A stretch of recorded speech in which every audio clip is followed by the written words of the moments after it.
We're OPNoobs Digital, and we're a Bristol-based indie developer.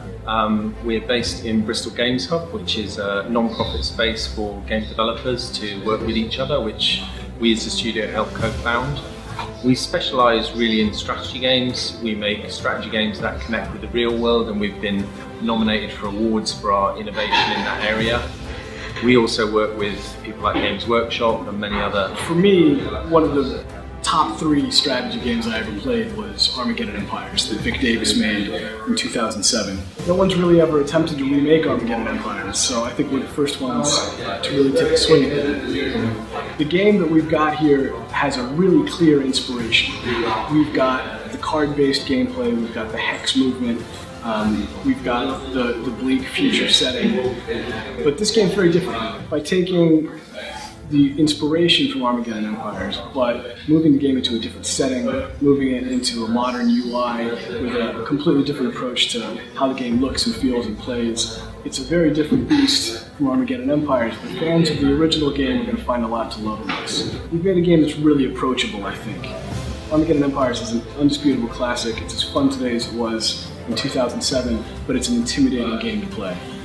We've managed to make a game that's still complex, that's still challenging and cerebral, but it shouldn't scare people away. You should be able to pick it up and have fun with it really quickly.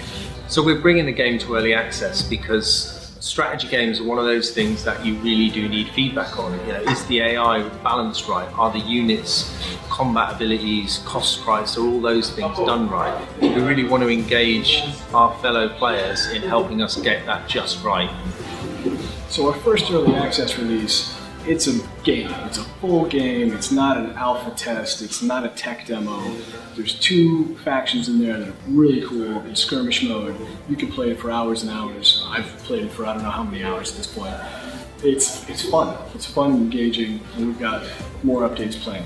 So when the deck builder launches, there's already going to be a couple dozen units in the game, a couple of dozen different heroes. You'll be able to mix and match those to your heart's content.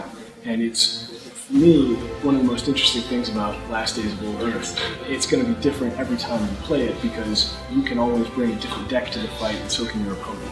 We're in this for the long haul. You know, we care passionately about the games we make. We care about the community because we ourselves are players as well as developers. So we're not going anywhere until this game is done just right. We've got huge plans for what we want to do with it. We've got concrete plans for how we're going to deliver, and we absolutely will be listening to our community and building that feedback into what we create.